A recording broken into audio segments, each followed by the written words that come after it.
بسم الله الرحمن الرحيم. السلام عليكم ورحمة الله وبركاته. أهلا وسهلا فيكم طلابنا في الصف العاشر، معكم المعلمة إيمان قاسم. اليوم إن شاء الله رح حل معكم أسئلة الدرس الرابع اللي هو درس حل المعادلة الأسية.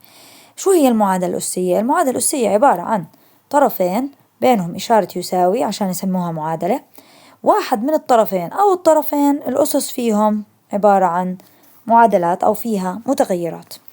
فعشان أحل هاي المعادلة بكل بساطة الطريقة واحدة اللي هي راح أخلي الأساسات متساوية، فإذا كانت عندي الأساسات متساوية فإن الأسس أيضا تصبح متساوية.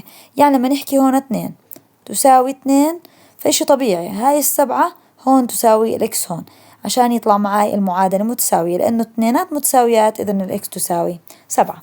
فهذا اللي بدنا نعمله في كل المعادلات. أول معادلة عندي 64 عبارة عن 8 في 8، وكل 8 عبارة عن 2 تكعيب، إذا 2 تكعيب و2 تكعيب بتعطيني 2 قوة 6. 32 نفس 64 لكن ناقص منها 2، يعني هاي راح تصير 2 قوة 5. بنلاحظ إنه 64 ما في عليها قوة فبنتركها 2 قوة 6، أما 32 فقوتها 3 ناقص الإكس. هلا 2 قوة 6 بتنزل، الأس الداخلي بنضرب في الأس الخارجي بننزل 2، 5 في 3 موجب 15 ناقص 5 في إكس 5 إكس. بما أن الأساسات متساوية إذا أصبحت الأسس متساوية، بننزل 6 وبننزل 15 ناقص 5 إكس. نطرح أول إشي 15 من الطرفين، 6 ناقص 15 الفرق بينهما 9 إشارة الأكبر سالب، والجهة الثانية ما ضل فيها غير سالب 5 إكس. الخمسة والإكس بينهم إشارة ضرب، نتخلص من الضرب بعملية تقسيم، هي على سالب 5 تطلع معي إكس تساوي سالب على سالب موجب وتسعة 5 ما فيها اختصار بتضلها 9 على 5. اللي بعدها عندنا 81 هاي عبارة عن 3 كم مرة مكررة 4 مرات، لأنه 81 عبارة عن 9 في 9 وكل 9 3، إذا عندي هون 3 قوة 4. ما ننسى إنه في برا 5 إكس زائد الواحد.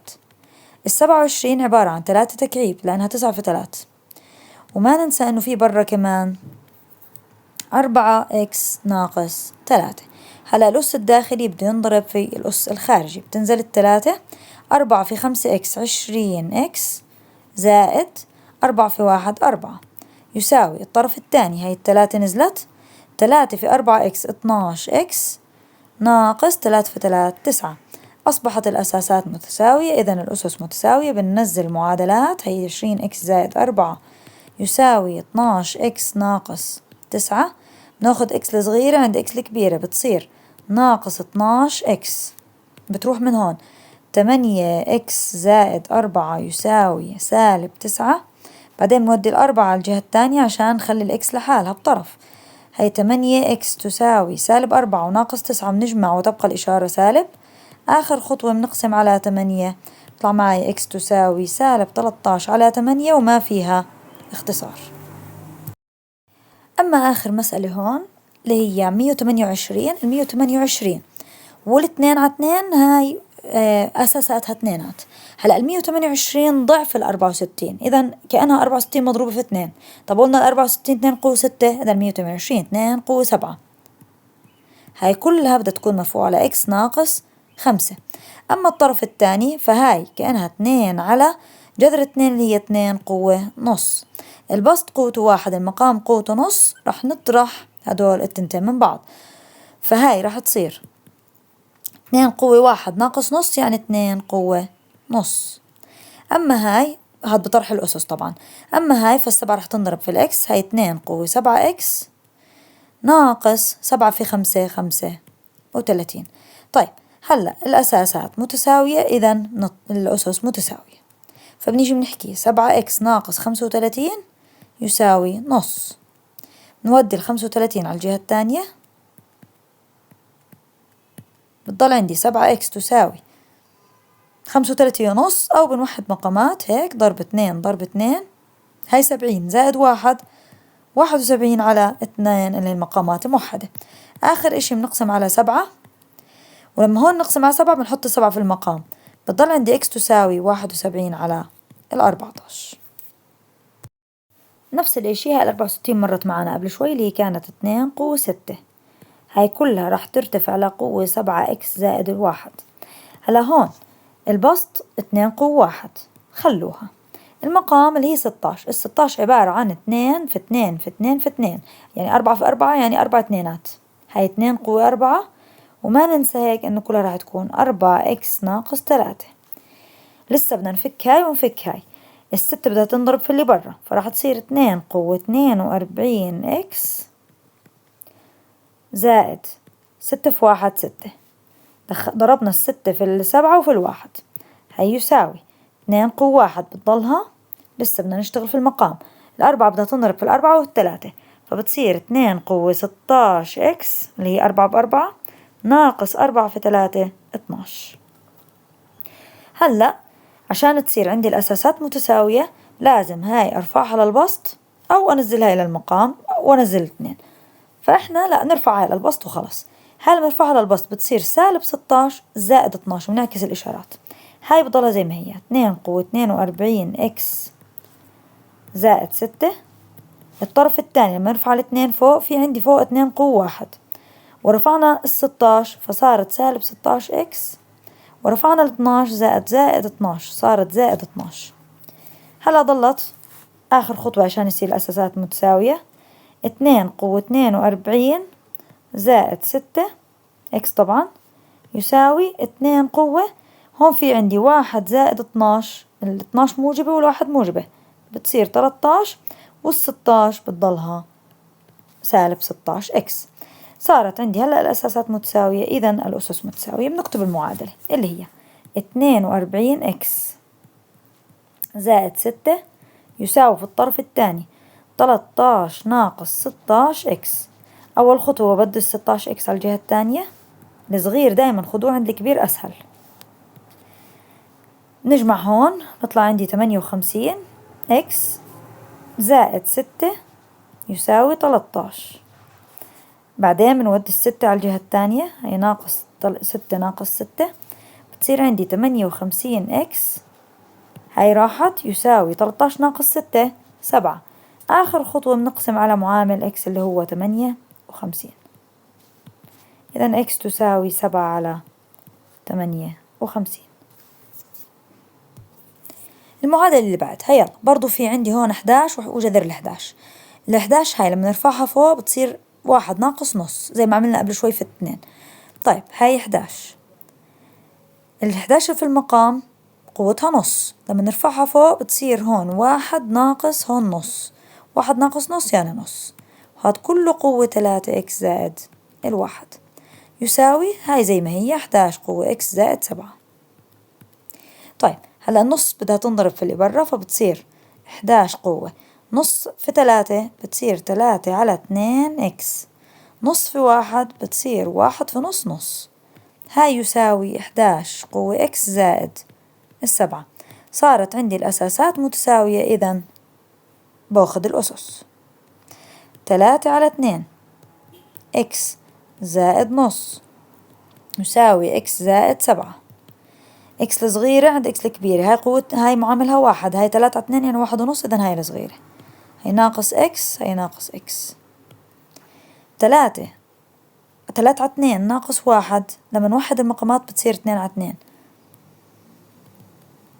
هلا نطرح، عندي المقامات موحدة هيها 2، 3 ناقص 2 1، وهي الإكس نزلت.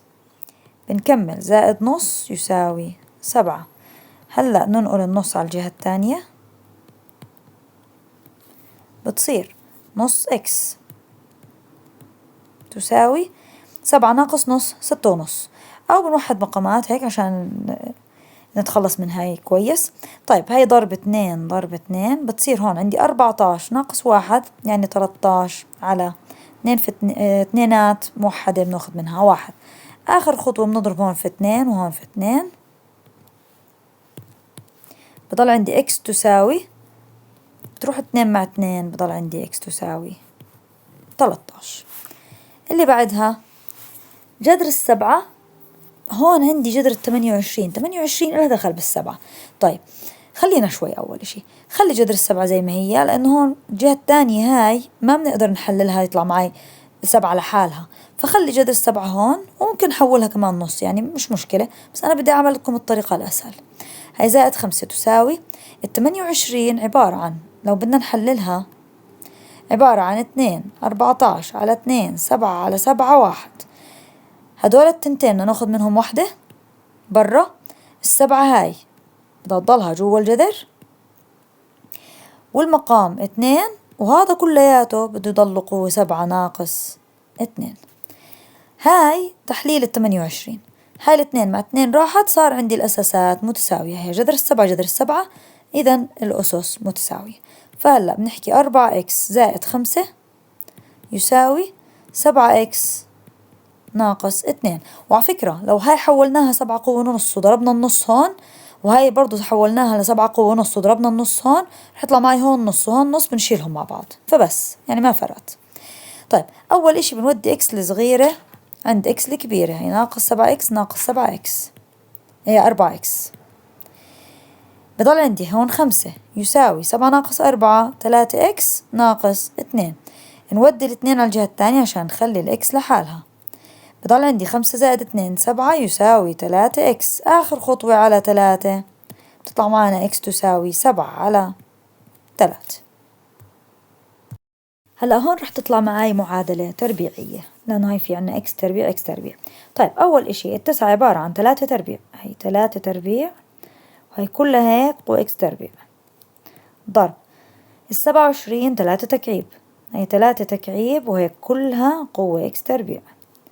243 عبارة عن 81 ضرب 3، وال81 فيها 4 تلاتات، إذا هاي رح تكون 3 قوة 5. بدكم تتأكدوا بتقدروا تحللوها. طيب صارت عندي هون كلهم تلاتات، يلا خلينا نعملهم 3 وحدة. هاي التلاتة 2 بتنضرب في الإكس تربيع، الأس الداخلي بنضرب في الأس الخارجي بتصير 2 إكس تربيع، هاي ضرب التلاتة التانية كمان رح تنضرب في اللي برا، التلاتة رح تنضرب في اللي برا فبتصير 3 إكس تكعيب تربيع عفوا، وهون هاي خلوها زي ما هي لسه. هلا هدول التلاتين بناخد منهم وحدة وبنجمع الأسس في حالة الضرب، 2 إكس تربيع زائد 3 إكس تربيع بعطيني 5 إكس تربيع، هذا يساوي إيش؟ 3 قوة 5. خلص صارت عندي الأساسات متساوية، إذا الأسس متساوية، بقول 5 إكس تربيع تساوي 5 على 5 على 5 1، بتطلع إكس تربيع تساوي 1، ناخد الجذر التربيعي للطرفين بتطلع معي إكس إما موجب أو سالب 1، بصير أسس تكون سالبة عادي ما في مشكلة. طيب اللي بعدها هاي جاهزة، هاي 25 عبارة عن 5 تربيع، هاي 5 تربيع كلها قوة إكس. 125 عبارة عن 5 في 5 في 5 يعني 5 تكعيب. يلا نجمع. أول شي نضرب هاي في هاي، الأولوية للأقواس. هاي 5 قوة 2 إكس في 5، 2 في إكس برضو بتصير 2 إكس يساوي 5 تكعيب. هلأ في حالة الضرب تجمع الأسس بتصير 5 قوة 2 إكس و2 إكس 4 إكس، ومش تحكولي 4 إكس تكعيب تربيع، في حالة الجمع بتضل الإكس زي ما هي. هاي 5 تكعيب، بما إن الأساسات متساوية إذا الأسس متساوية، هي 4 إكس تساوي 3 على 4 على 4، تطلع معي إكس تساوي 3 على 4. اللي بعدها هاي 2 قوة إكس تربيع، هاي ما فيها مشكلة جاهزة، ضرب هاي 2 قوة 6 إكس كمان ما فيها مشكلة جاهزة. هاي بدنا نحللها، 32 عبارة عن 2 قوة 5، 2 قوة 5. هلا هون في حالة الضرب نجمع الأسس، يلا نجمعهم، بقدر أجمعهم طبعا من الخطوة الأولى. هاي 2 قوة إكس تربيع زائد 6 إكس يساوي، نرفع هاي فوق عشان تصير الأساسات متساوية، بتصير 2 قوة سالب 5. بما أن الأساسات متساوية إذا الأسس متساوية، إذا إكس تربيع زائد 6 إكس تساوي سالب 5.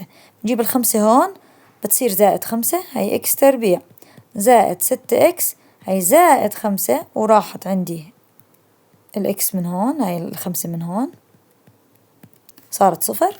هلأ بنحلل، بنفتح أقواس، بما إنه سي موجبة إذا متشابهان حسب إشارة الأوسط، والأوسط موجب إذا موجب موجب. إكس تربيع تحليلها إكس في إكس، عددين نضربهم 5 نجمعهم 6 اللي هم 5 في 1. من هون تطلع معي إكس نعكس الإشارة -5، ومن هون تطلع معي إكس نعكس الإشارة -1.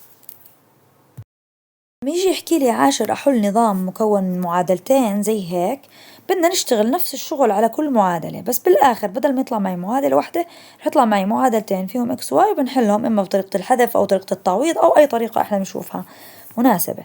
فهلا أول إشي بدنا نمسك المعادلة الأولى، هاي جاهزة مبسطة بأبسط صورة. هاي مش جاهزة، هاي فيها 25 بنجهزها. إذا هاي رح تضلها 5 قواي يساوي 25 عبارة عن 5 تربيع، وهي كلها بدنا نرفعها لقوة إكس ناقص 3. لسه بنجهزها إحنا. 5 راح تنزل، والواي يساوي 2 بدها تنضرب في الأس الخارجي، فرح تنضرب في الإكس، رح تنضرب في 3، فرح تصير 5 قوة 2 إكس ناقص 5 2 في 3 6. هلأ صارت الأساسات متساوية، إذا الأسس متساوية. شو هم الأسس؟ واي تساوي 2 إكس ناقص 6. هذا المعادلة الأولى. المعادلة الثانية بدنا نحلل هاي وبدنا نحلل هاي. 125 عبارة عن 5 تكعيب، وفي برا إيش؟ واي. 25 عبارة عن 5 تربيع، وبرا إيش في إكس ناقص 1. يلا الأس الداخلي بنضرب بالأس الخارجي بتصير 5 قوة 3 واي. الأس 2 هاي بدها تنضرب في الإكس وفي الواحد، فبتصير 5 قوة 2 إكس ناقص 2 في 1 2. هلأ ناخد إنه المعادلتين اللي أسس متساوية، بتصير عندي 3 واي تساوي 2 إكس ناقص 2. خلص لاحظوا معاي هون إنه بقدر إني أعمل عملية حذف مع مين؟ مع الإكس بهذا النظام. بدل ما إني أضرب في 3 وأطرح الواي، خلص بطرح الإكس، بعمل هيك. واي ناقص 3 واي سالب 2 واي. 2 إكس مع 2 إكس راحت لأنه من عملية طرح. ناقص 6 ناقص الناقص 2 بتصير زائد 2، تطلع معي سالب 4. 6 سالب وزائد 2 فرق بينهما 4، إشارة الأكبر سالب. هلأ بنتخلص من معامل واي اللي هو على سالب 2 على سالب 2، بتطلع معي واي تساوي على طبعا هاي سالب على سالب موجب 4 على 2 2.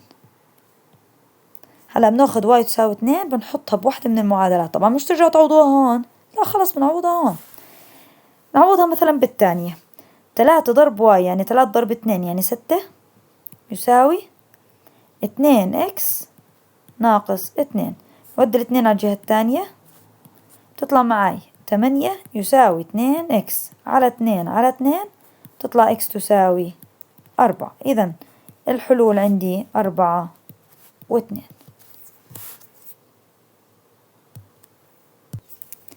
خلنا نعمل هيك خط عشان نحل الثانية. يلا الثانية عندي 3 قوة واي و3 قوة 2 إكس، هاي جاهزة.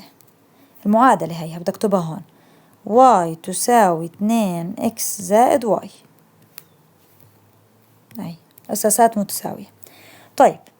طب هاي خلص مبينة، يعني من هون نقدر نحلها إحنا، بعدين بنشوف التاني كيف ممكن نحلها.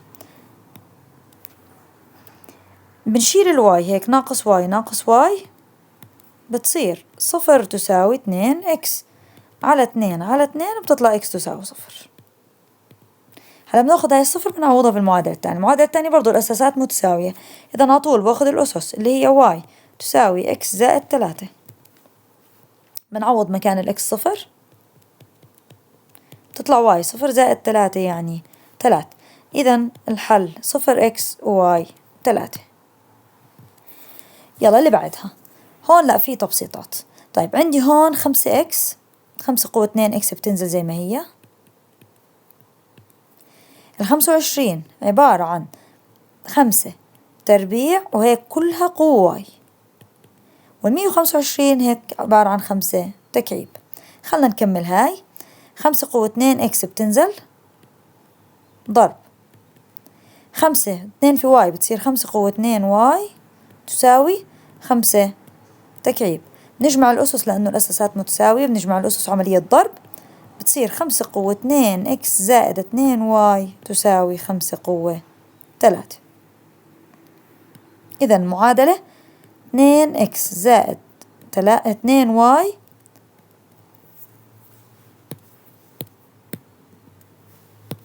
2 إكس زائد 2 واي تساوي 3. هلأ التاني من هون التمانية هاي راح تكون 2 تكعيب، هاي كلها قوة إكس على 2 قوة واي جاهزة تساوي 16 عبارة عن 2 قوة 4. هاي راح نضرب الأس الداخلي في الأس الخارجي بتصير 2 قوة 3 إكس على 2 قوة واي، وهاي الجهة الثانية جاهزة أصلا 2 قوة 4. نطرح الأسس في حالة القسمة والأساسات متساوية بنطرح الأسس بتصير 3 إكس ناقص واي هاي تساوي 2 قوة 4. إذا شو المعادلة الثانية؟ 3 إكس ناقص واي يساوي الأسس اللي هي 4. طيب هلا هون بدي أعمل عملية حذف. هون في عندي موجب 2 واي، هون سالب 1 واي، إذا هاي بضربها في 2. المعادلة الأولى بتنزل زي ما هي 2 إكس زائد 2 واي يساوي 3. المعادلة الثانية رح نضرب في 2 كل الحدود، 2 في 3 6 إكس، 2 في سالب واي سالب 2 واي، 2 في 4 8. هلا نجمع 2 و6 8 إكس، هدول راحوا يساوي 3 زائد 8 11. آخر خطوة على 8 تطلع معي إكس تساوي 11 على 8. ناخذ هاي 11 على 8 بنعوضها بواحدة من المعادلتين، خلنا نعوضها بالأولى مثلا 2 واي 2 إكس عفوا زائد 2 واي يساوي 3. 2 في 11 على 8 زائد 2 واي يساوي 3. في اختصار هون بضل عندي هون 4.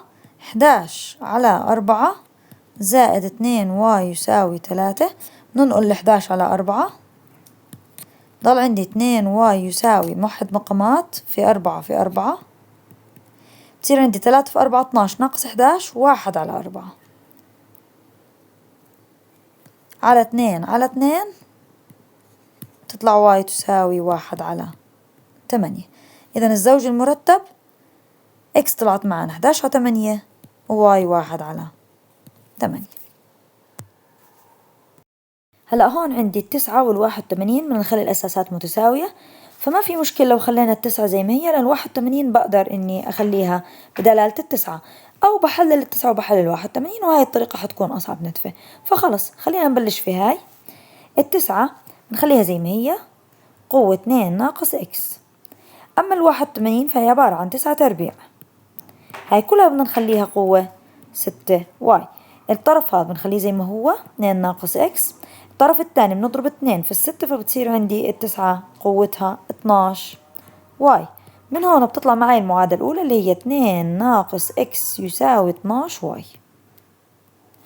هلأ بنستخدم الثانية. طيب أول إشي رح نعمله 216 هاي من مضاعفات 6. 216 عبارة عن 6 في 6 في 6، خلينا نجربها 36 في 6 6 في 6 36 6 باليد 3 3 في 6 18 3 21. إذا هاي عبارة عن 6 مكررة من 36 تنتين، والستة الأخيرة يعني 6 قوة 3. إذا الثانية هاي راح تكون 1 على 6 تكعيب، هاي كلها قوة سالب 2 إكس ناقص 3. الطرف الثاني 36 عبارة عن 6 تكعيب 6 عفوا تربيع، كلها هيك قوة 3 واي. لازم الستة تصير فوق أو 6 هي تنزل تحت. لا خلنا نطلع هاي الستة فوق. هلا لما نطلع هاي الستة فوق إما بنقلب هاي أو بنقلب الستة والواحد وبنعكس إشارة الأس. الأس هون في سالب وهون في سالب، فهم بتغيروا بصيروا موجبات، أو بنطلعها بتصير قوة 6 قوة سالب 3. بس الأسهل إني أغير إشارة الأس، فبتصير 6 تكعيب والأس اللي بدنا نغير إشارته بصير معي هيك جوا الأس بدال 2 إكس وزائد 3 صاروا كله موجب، لأني كأني ضربته بسالب عشان أقلبه، يساوي بالجهة الثانية 6 قوة 2 ضرب 3 6 واي. طيب هسا بنضرب الأس الداخلي بالأس الخارجي عشان يصير في عندي الأسس متشابهة، الأساسات عفوا متشابهة. الأس الداخلي لما يضرب في الأس الخارجي بتصير عندي 3 في 2 بتصير 6 إكس، و3 في 3 زائد 9 يساوي الطرف الثاني اللي هو 6 واي. هلا بما أن الأساسات متساوية إذا الأسس متساوية، بتصير عندي المعادلة الثانية هي بنحطها هون، 6 إكس زائد 9 يساوي 6 واي. طيب خلينا هلا نغير اللون عشان نشتغل بالطرف هذا. طيب احنا ممكن ان نحذف الاكس او نحذف الواي. هون عندي احذف الواي اسهل، بضرب المعادلة الثانية هيك كلها في -2 عشان اجمع مع المعادلة اللي فوق، عشان هون يصير عندي ايش؟ يصير عندي -12 واي. طيب المعادلة الاولى بتنزل زي ما هي، 2 ناقص اكس يساوي 12 واي. المعادلة الثانية بنضرب في -2 بتصير -12 اكس، بعدين بنضرب -2 في 9 بتصير ناقص 18، بننزل يساوي، بنضرب -2 في 6 بتطلع -12 واي. هلا بنجمع المعادلتين مع بعض، بنشيل 12 مع -12 بضل عندي هذا الطرف فيه صفر. الطرف الثاني الإكسات لحال والأرقام لحال. طيب عندي هون -إكس وكمان -12 إكس، بصير في عندي -13 إكس. هون عندي 2 ناقص 18 الفرق بينهما 16 شرط الأكبر سالب. ضلت عندي الخطوة الأخيرة، بنودي 16 خطوتين عفوا، 16 الجهة الثانية، بتصير عندي -13 إكس تساوي موجب 16. آخر خطوة بنقسم على -13 على -13، ما في اختصار هاي، إذا إكس تساوي 16 على 13، وطبعا إشارتها سالب، طبعا السالب بالمقام السالب بالبسط ما بتفرق. هلا بناخد هاي اللي هي الإكس -6 على 13 -16 على 13، نعوضها بواحدة من المعادلتين. خلينا نعوضها بالمعادلة الأولى. خلينا ناخد ألوان تانية. يلا بناخد المعادلة الأولى اللي هي 2 ناقص إكس يساوي 12 واي. يعني 2 ناقص، هسا بنحط الإكس في ناقص وكمان ناقص هون بصير زائد 16 على 13 يساوي 12 واي. هلا بنجمع، طبعا نوحد مقامات، هي ضرب 13، هون بتصير عندي 26 زائد 16 26 زائد 16 هيها كلها على 13 تساوي 12 واي. نجمع بطلع معي 42 على 13 يساوي 12 واي. آخر خطوة بنقسم هون على 12 وبنحط 12 قلنا هون في المقام زي ما عملنا في الدرس اللي قبل، في الأسئلة اللي قبلها. هاي واي يساوي، في اختصار 42 مع 12 على 6، 42 على 6 فيها 7 و12 على 6 فيها 2، إذا الجواب تبع واي راح يكون 7 على 26. إذا الزوج المرتب مكان الإكس -16 على 13 ومكان الواي 7 على 26. السؤال اللي بعده، ممكن أنا هون في البسط بالنسبة لل16 وال16 وال64 أعملهم إما اثنينات أو أربعات. هلأ الأربعات بتسهل علي عشان ما يكونش عندي أرقام أكبر، ف16 الأولى هاي عبارة عن 4 تربيع كلها قوة -إكس، على 64 عبارة عن 4 في 4 في 4 يعني 4 تكعيب كلها هيك -3 إكس. اللي بعدها الجهة الثانية، ال16 هاي كمان 4 تربيع كلها هيك -3 واي ناقص 3. بعدين الأربعة هاي بدها تطلع فوق وبنوزع الأس الداخلي بالأس الخارجي. فأول إشي رح نعمل، رح نضرب الأس الداخلي في الأس الخارجي، فبتصير عندي 4 قوة 2 في -إكس -2 إكس. بعدين هاي اللي في المقام رح تصير 4 -3 في موجب 3 بعطيني -9 إكس يساوي، برضو نضرب الاثنين هون رح تصير عندي 4 -2 عفوا 2 في -3 -6 واي، و2 في -3 كمان -6. بعدين بنطلع الأربعة هاي فوق، بتصير 4 قوة -2 إكس زائد 9 إكس، والجهة الثانية بتنزل زي ما هي اللي هي 4 قوة -6 واي ناقص 6. آخر خطوة ضلت أجمع هدول، سالب 4 زائد 9 سالب 2 زائد 9 الفرق بينهما 7 وإشارة الأكبر للموجب هي 7x يساوي الجهة الثانية اللي هي 4 سالب 6y ناقص 6. المعادلة الأولى راح تكون معاي، خلينا نغير اللون. المعادلة الأولى راح تكون معاي 7x تساوي الأربعة والأربعة متساويات، إذا الطرف الثاني اللي هو سالب 6y ناقص 6. نرجع هسه ناخذ المعادلة الثانية نشتغل فيها. 8 قوة x تربيع، الثمانية لازم نحللها، وهاي بنقلبها وبنخلي الإشارة هون سالب، هاي بنطلعها لفوق وبنغير الإشارة هاي، لأنه إحنا في حالة القلب شو بنعمل بالأسس؟ بتتغير إشارتها. طبعا هلأ الثمانية عبارة عن 2 قوة 3 وبرا هيك في x تربيع. اللي بعدها قلنا بدنا نقلب بتصير 2 قوة y زائد 1، هيك كلها قوة سالب 2 بدل الموجب 2 لأني طلعت 2 قوة y فوق.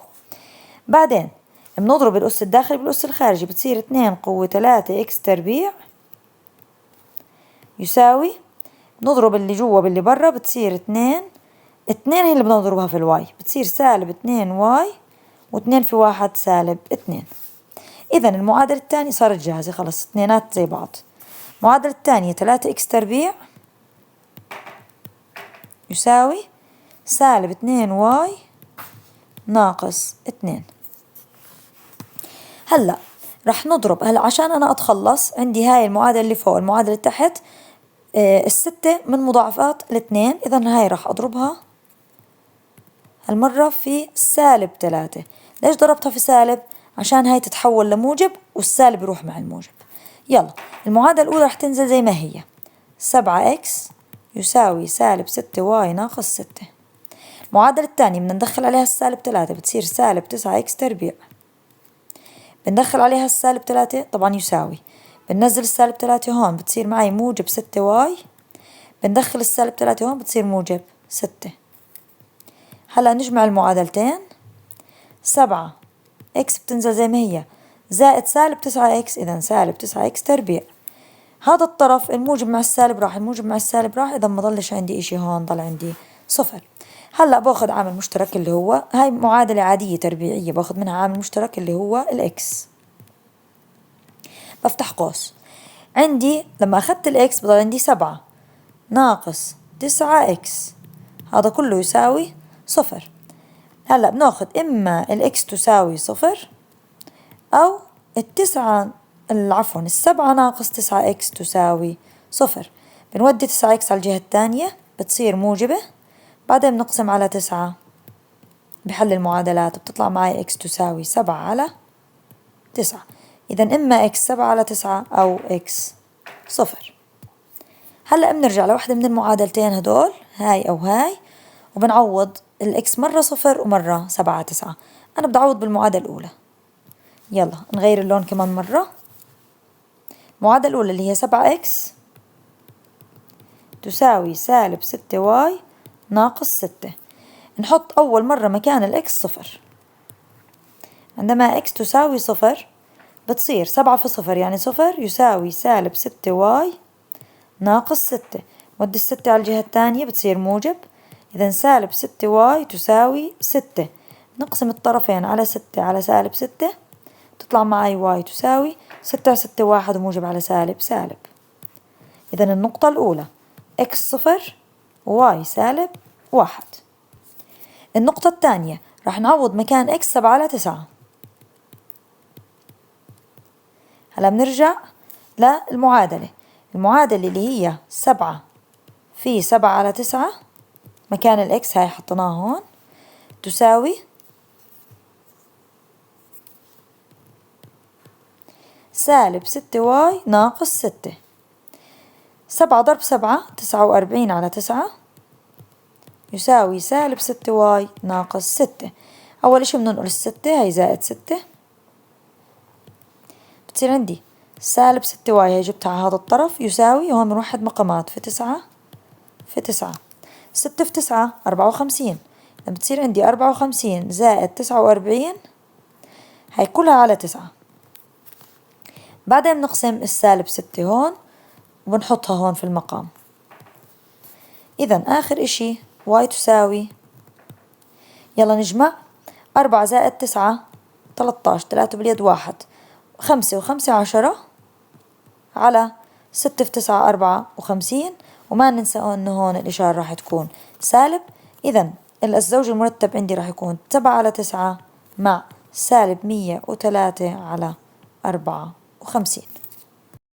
مسألة 15 عندي هون 27 وعندي هون 9 وعندي هون 3. ما دام في 3 إذا خلص بنستخدم ال3 أسهل علينا، فإذا هدول التنتين بدهم يتحولوا لثلاثات.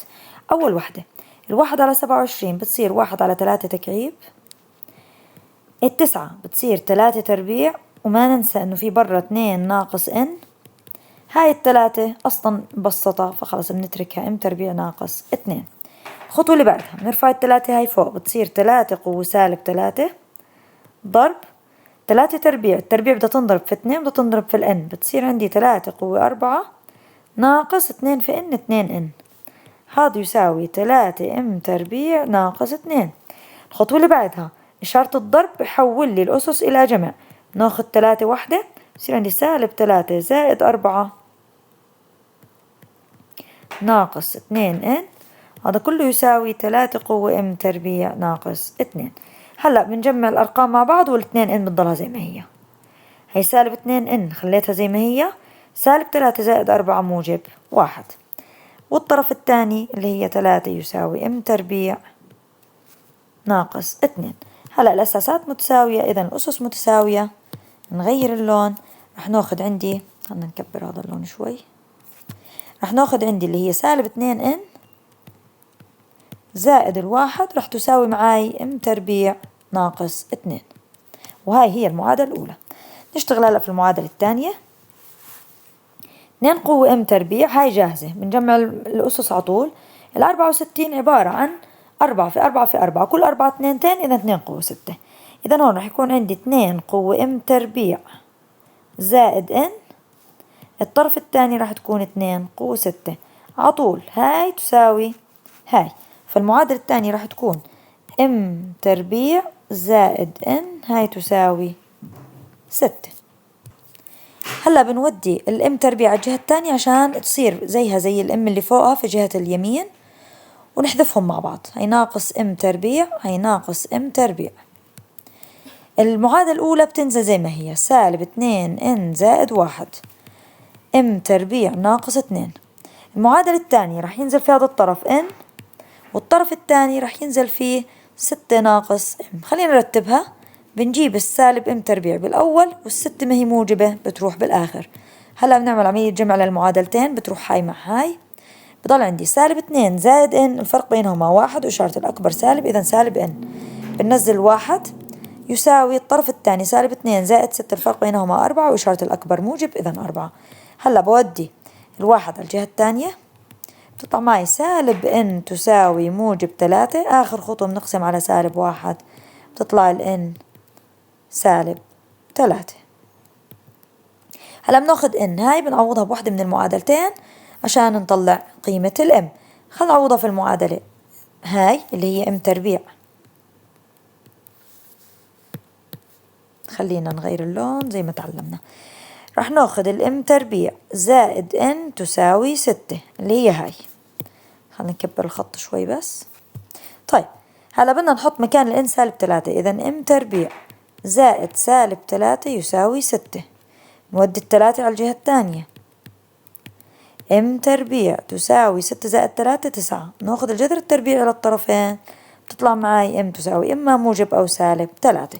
إذا هون رح يكون عندي نقطتين n سالب هلا m بالأول بعدين الm حسب الترتيب الهجائي طبعا، يعني حسب الأحرف، السالب 3 مع 3 أو 3 مع السالب 3 والسالب 3 مع السالب 3، حيث الm بالأول بعدين الn. الأسئلة عندي من 16 إلى 21 معطيني مجموعة من اللي هي اقترانات أسية، هاي 4 قوة x زائد 3 تساوي 6، أو معادلة خلينا نحكي، يعني عندي هون اقتران وهون اقتران، واحد اللي هي 4x زائد 3 والتاني يساوي 6، وهكذا فيهم تقريبا كلياتهم. بدنا نحل هاي المعادلات بالطريقة البيانية. بيانية يعني بدنا نرسم بياني. وهاي طبعا في برنامج اللي هو برنامج الجيوجبرا، احنا بدنا نرجع له.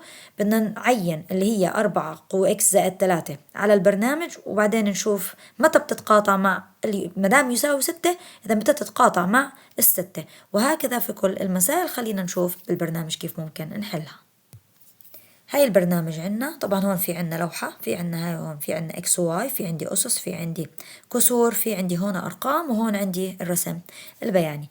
بدنا نعمل 4 قوة اكس زائد 3. فهي الأربعة القوة بنختارها من هون، من هذا المربع، اكس زائد 3 هي اكس، بعدين بنحط زائد 3. هذا كلياته بده يكون في الأس. هاي رسمة الاقتران الأسي. أما ال6 فهي هون، شايفين شو يعني 6؟ يعني واي تساوي 6. هاي هال6 هون. بدنا نشوف هذا الخط اللي لونه أزرق بتقاطع معاي في النقطة هاي هون. هاي النقطة تقريبا، هاي نرفع المنحنى، هاي النقطة بين -1، هاي اللي هون، هاي بين -1 وال2. مدامها بين -1 وال2 إذا هي، وبعد النص، إذا هي أقرب لل2. نختار رقم بين 1.5 وال2، وتقريبا إذا بتكون عندي 1.7 1.8. هي جاي بالضبط بين 7 و8، فإحنا بنختارها مثلا 1.75، فبالتالي بيطلع جوابها هاي 1.75. إذا هاي جوابها رح يكون الإكس عندي تساوي تقريبا 1.75، ولكن إشارتها سالب. طبعا هاي القيم رح تكون تقريبية، ما حتكون 100% معي صحيحة. المعادلة اللي بعدها هاي 2 قوة إكس، بدنا نشوفها متى رح تتقاطع مع 1.8. فبنيجي بنعين 2 قوة إكس في نفس البرنامج. هون بنشيل الأربعة، هاي 4 و3، هاي بنحط هالمرة 2، وهي قوة وهي إكس. بدنا طبعا نغير الرسمة هسا. هاي رسمة 2 قوة إكس، بدنا نقاطعها مع 1.8.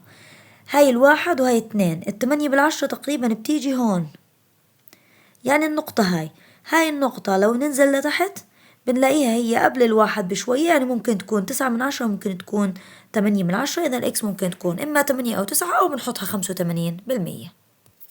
إذا هون الإكس راح تكون تقريبا 85، طبعا كله تقريبي، وهون كمان بنحط تقريبا 85%، لأنها قبل 1 بشوي. المسألة اللي بعدها، هلا عندي هون 8 قوة إكس تساوي 4. الأربعة هي اللي بدنا نتركها نشوف وين بتتقاطع. بنعين 8 قوة إكس بنفس البرنامج. هاي عينا 8 قوة إكس، هيها بدنا نشوف تقاطعها مع الأربعة. هاي الأربعة شايفينها، هاي النقطة هون برضو، هاي جاية برضو تقريبا بين 0 و1. فحكينا هي جاي بين 0 و1، لكن تطلعوا هي بعد النص بشوي، يعني هاي النص تقريبا هون، هي بعد النص بشوي. إذا ممكن تكون 6/10 65%، فإحنا بنحطها مثلا 65%. إذا بنيجي هون بنقول الإكس تقريبا 65%. اللي بعدها بدنا نحط الكسر اللي هو 3/4 قوة إكس زائد 2، بعدين نشوف وين بتتقاطع مع 10. إذا بدنا نعين 3/4 وقوتها إكس زائد 2. إذا هي حطينا 3/4 قوة إكس زائد 2. نيجي هون بدنا نقاطعها مع 10. هاي 10 على الواي هي هون، هاي 10 هون شايفينها تقريبا بالضبط جاية عند -10. هلا هي تقريبا 100%. هاي لو كبرناها هيك شوي بتبين معنا أكتر. هاي 10، هاي 10 مبينة معي، شايفينها هيها، هي جاية أكبر شوية من -10. ممكن نحطها 10 و1/10، أو خلص بنتركها زي ما هي -10. إذا بنيجي هون بنحكي الإكس تساوي طبعا تقريبا -10. اللي بعدها هون هالمرة عندي معادلتين، بدي أرسم هاي وأرسم هاي وأشوف بتقاطعوا وين. هلا هاي الرسمتين عندي، عينت الرسمة الأولى اللي هي 2 قوتها -إكس ناقص 3، والرسمة الثانية هي 3 قوة إكس زائد 1، وشفنا وين منطقة التقاطع. بنلاحظ إنه عندي هون تقريبا هون رح يجي عندي -1.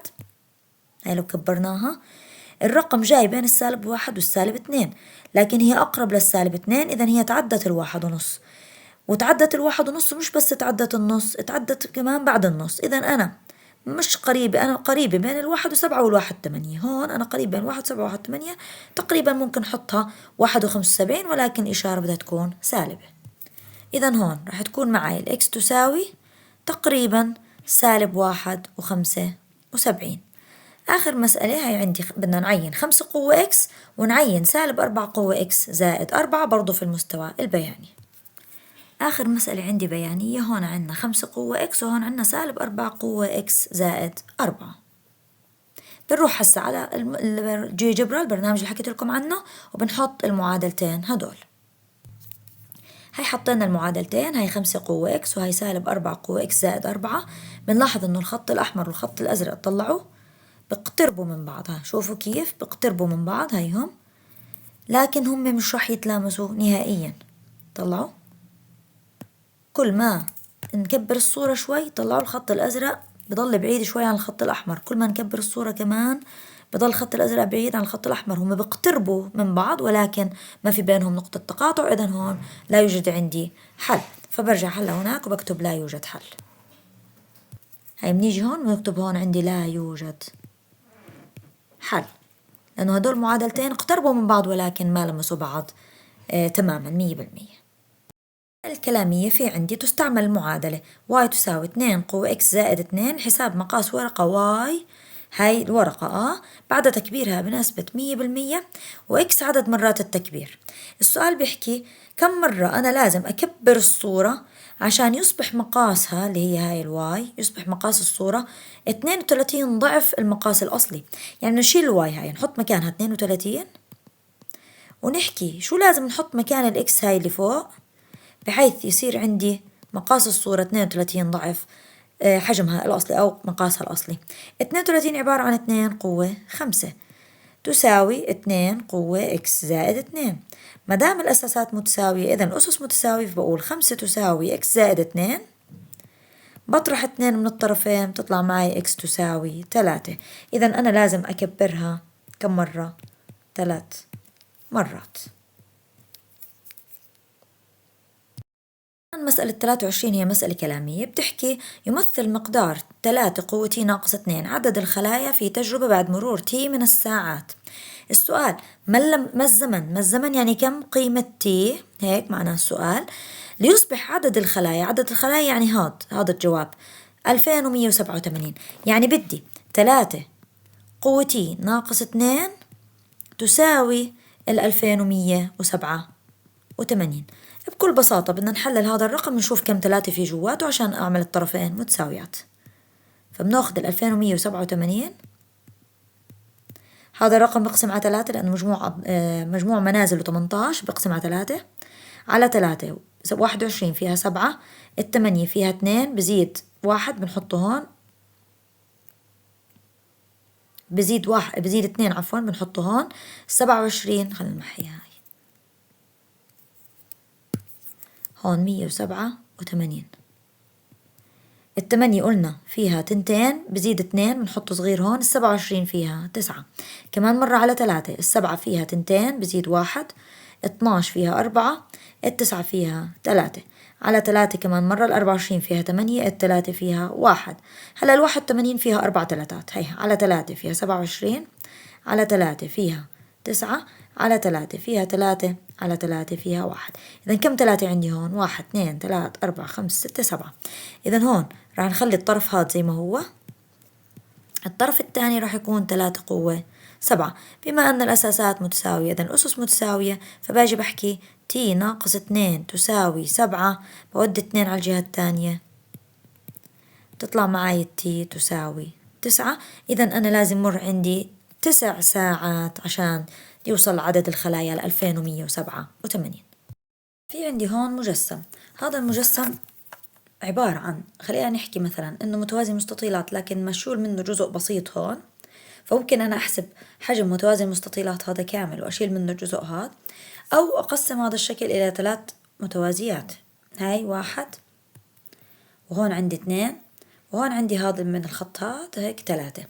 بحسب كل حجم واحد فيهم وبعمل بينهم عملية جمع. إذا أنا عشان أوجد الشكل حجم الشكل بوجد كل واحد بجمعهم بعدين ببسط بأبسط صورة. أول إشي عندي كل مجسم بشكل عام هذا متوازي مستطيلات، متوازي المستطيلات حجمه يساوي الطول ضرب العرض ضرب الارتفاع. بالتالي كل واحد منهم راح أعمل له هذا القانون، فراح يكون عندي الحجم كامل يساوي طول المجسم الأول اللي هو من هون لهون، وهاي هي نفسها اللي هي 2 قوة إكس، في عرضه اللي هو من هون لهون اللي هي هاي نفسها، فقبالها مين بتكون اللي هي هاي 5 قوة إكس قوة 1 زائد 5 إكس، في الارتفاع اللي هو من هون لهون هيو 4 قوة 2 إكس زائد 1. هذا الأول، هي زائد هيك بين قوسين. الثاني من هون لهون كمان 2 قوة إكس، هذا الطول، فيه العرض اللي هو نفسه هذا 5 قوة 1 زائد 5 إكس، في الارتفاع اللي هو من هون لهون، هاي ارتفاعها أقل من الباقي، هي 8 قوة إكس زائد 1. آخر إشي الحجم الأخير اللي هو الشكل هاد، برضه طوله من هون لهون اللي هو 2 قوة إكس، عرضه من هون لهون 5 قوة 1 زائد إكس 5 إكس، في الارتفاع اللي هو نفسه برضه اللي هو 4 قوة 2 إكس زائد 1. طيب شايفين الحد الأول والحد الأخير هدول متشابهات تماما، هذا الأول والأخير، حجم المنشور هاد يساوي حجم المنشور هذا، وحجم المتوازي يساوي حجم المتوازي، إذا بقدر أخذ واحد منهم وأضربه في 2، فأنا رح أعمل هيك، هي 2 وأخذ واحد منهم اللي هو 2 قوة إكس ضرب 5 قوة 1 زائد إكس زائد 5 إكس، ومن مرة بحلل الأربعة عبارة عن 2 تربيع، وما ننسى هنا هاي كلها بدنا نرفعها على 2 قوة إكس زائد 1. خلصنا من هاي وخلصنا من هاي، لأنه هاي حطينا 2 منهم، ضل عندي أحط هاي اللي هي 2 قوة إكس في 5 قوة 1 زائد 5 إكس، وبرضه بحلل هاي. 8 عبارة عن 2 تكعيب، وما ننسى إنه رح نحطها قوة إكس زائد 1. هلأ عندي هون 2 وحدة وبينها إشارة ضرب، وإحنا بنعرف إنه الضرب ما بتوزع على عملية الضرب، إذا عادي عندي 2 رح نضربها في 2 قوة إكس، رح نضربها في هاي بعد ما نفكها. طب شو مفكوك هاي مفكوك، هاي نعملها على جنب، 2 اللي جوا رح نضربها مع 2 اللي برا، رح تصير 2 قوة 4 إكس زائد 2 في 1 2، هاي مفكوك هاي. إذا أنا صار عندي 2 قوة 1 و2 قوة إكس و2 قوة 4 إكس، إذا هدول الثلاثة هاي وهاي وهاي بينهم عملية ضرب، بدي أجمع الأسس عندي الإكس هاي رح نجمعها مع الأربعة إكس رح تصير 5 إكس، إذا هون 2 قوة 5 إكس، 2 قوة 1 رح نجمعها مع 2 رح تصير 3، إذا زائد 3. جمعنا الواحد مع 2 وجمعنا الإكس مع الأربعة إكس، صارت عندي 5 إكس زائد 3. هلا هاي جواب الأولى، بننزل بعدين 5 قوة 1 إكس 1 زائد 5 إكس، هيك بنكون خلصنا القوس الأول، هي زائد. القوس الثاني نفس الإشي، هاي بنعملها على جنب، عندي هون 2 قوة 3 إكس، التلاتة رح نضربها في إكس رح تصير 3 إكس، والتلاتة رح نضربها بواحد رح تصير زائد 3. هاي وهون في عندي 2 قوة إكس، يلا الإكس مع التلاتة رح نجمعها رح تصير 4، إذا 2 قوة 4 إكس وزائد 3 بتنزل ما في غيرها. عملنا هاي مع هاي، شفتوها هاي على جنب هاي.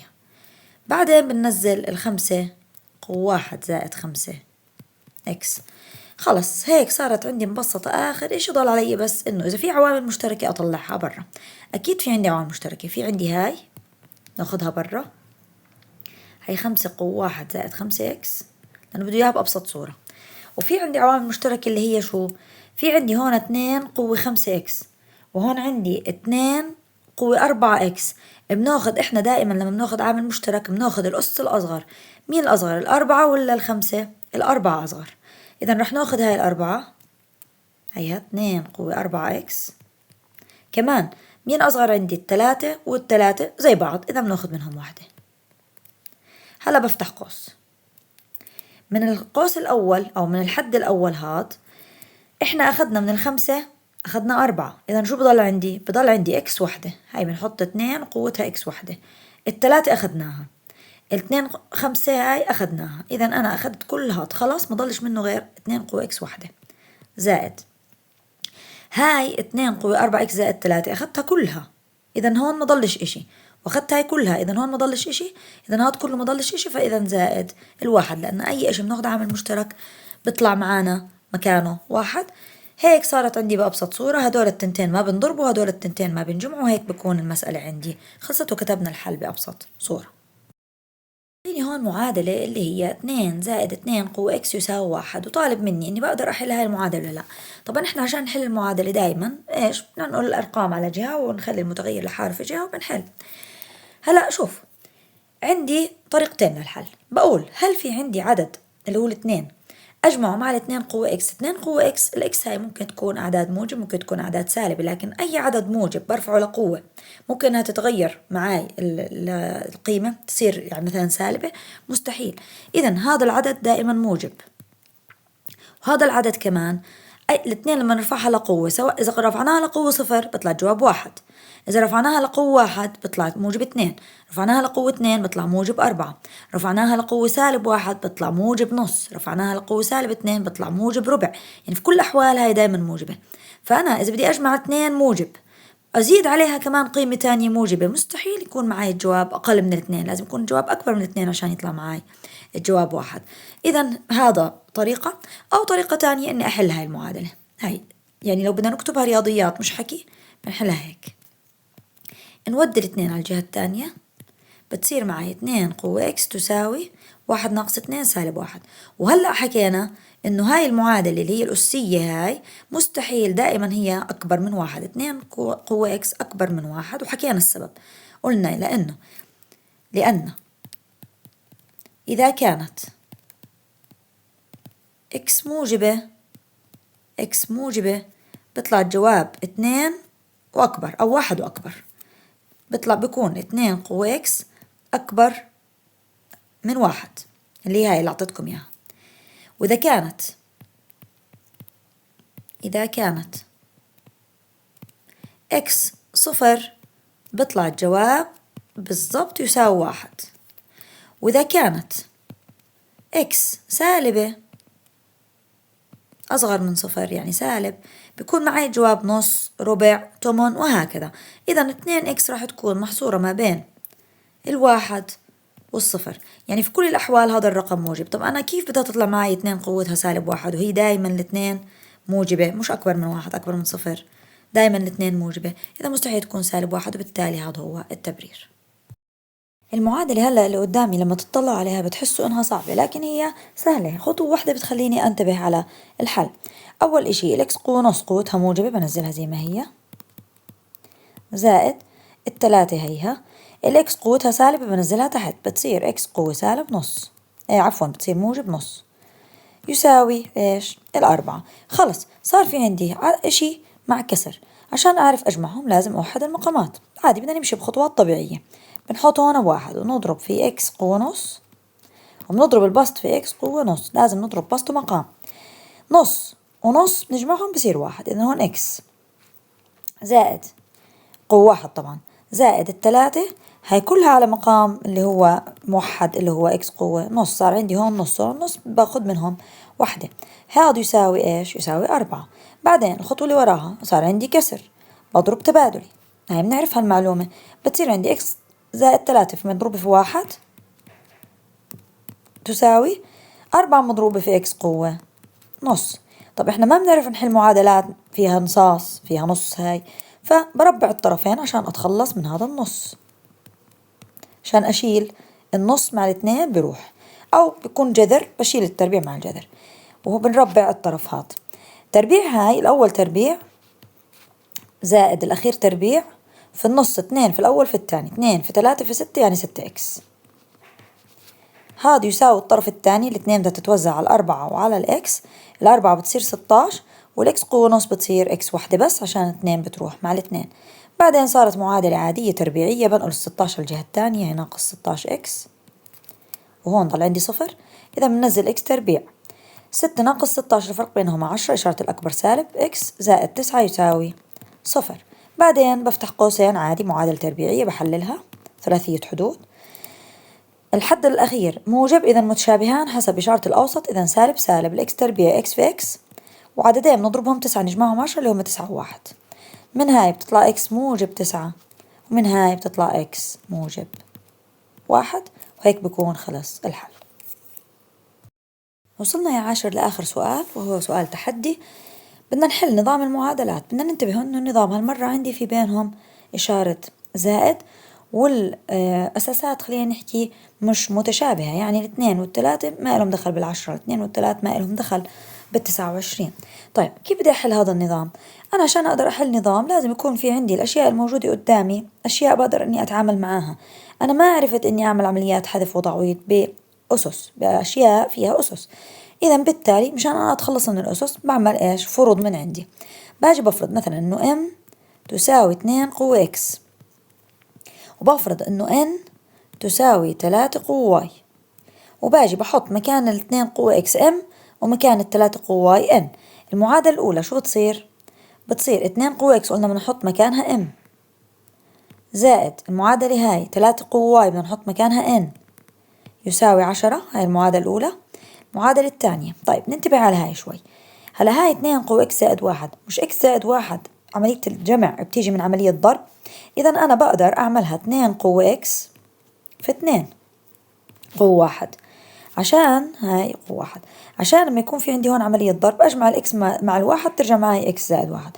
ونفس الإشي بالنسبة لهاي الثلاثة قوة واي هي نفسها 3 قوة واي ضرب 3 قوة 1، هذا كله إيش يساوي؟ 29. هاي اتفقنا نحط مكانها M ونضربها في 2 فبتصير 2M زائد، وهاي اتفقنا نحط مكانها N ونضربها في 3 بتصير 3N، هذا هيك يساوي 29. نجيب المعادلة الأولى اللي هي M زائد N تساوي 10. صار عندي نظام مكون من معادلتين عادي خطيتين ومتغيرين بنحلها. أول إشي بدي أقرر مين بدي أحذف. خلينا نحذف مثلا الM، هاي بنضربها ضرب -2. المعادلة الأولى بتنزل زي ما هي 2M زائد 3N يساوي 29. المعادلة الثانية بنضرب السالب فيهم كلهم، -2M سالب 2N يساوي -20. هلا نعمل عملية جمع، هاي مع هاي بتروح، بضل عندي 3 ناقص 2 1N إيش يساوي؟ 29 ناقص 20 9. ال1N تساوي 9، هيها ال1N هاي تساوي 9.